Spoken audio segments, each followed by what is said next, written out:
হয়তো সবাই অনেক কিছুই বলে, তো আমার অনেক রাগ হয়েছিল বিদায় আমি চলে গেছিলাম।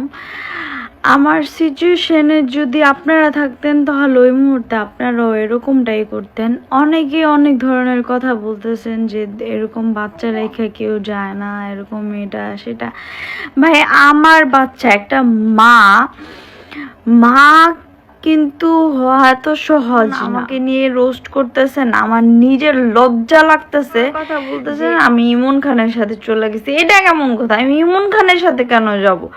আমার জীবনের প্রথম আমি তার সাথে একটা মিউজিক ভিডিও করছি, তার সাথে আমি আগে আমার দেখা হয়েছে ঠিক আছে, বাট কোনোদিন আমার সাথে ওইরকম বন্ডিংও নাই তার সাথে যে আমি তার সাথে ভাইগা যাবো গায়ে। এবার মহিমা ইলিয়াসের সংসারে এসে সব কিছুই শেয়ার করলেন। মহিমা কেন চলে গিয়েছিল, ইলিয়াসের সাথে কি হয়েছিল মহিমার, আর ইমন খানের সাথে আসলেই কি মহিমা চলে গিয়েছিল ভেগে, নাকি আসলেই সব কিছু মিথ্যা, সবটাই এবার লাইভে এসে ক্লিয়ার করলেন মহিমা বললেন, আমার দুই স্বামী স্ত্রীর মাঝে ঝগড়া হয়েছে।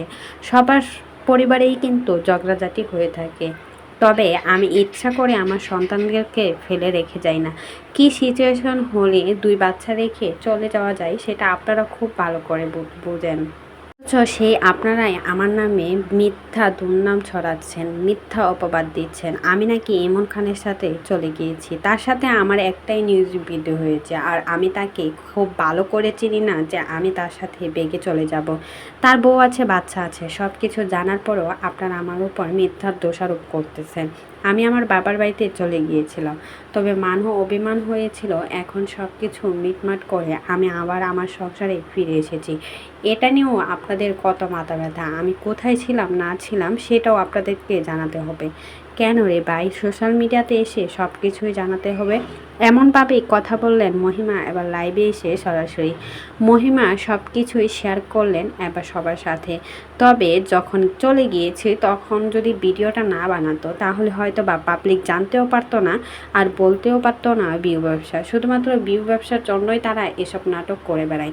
অনলাইনে যেসব কন্টেন্ট ক্রিয়েটার ঝগড়া করে সবই কিন্তু ভিউ ব্যবসার খেলামেলা। এই জন্যই কিন্তু পাবলিক কাউকেই বিশ্বাস করতে চায় না, আর সেজন্যই কিন্তু ধরে নেই ভিউ ব্যবসা। তো এই বিষয়ে কোনো মতামত থাকলে সেটা কিন্তু অবশ্যই কমেন্ট বক্সে জানাতে অবশ্যই বলুন।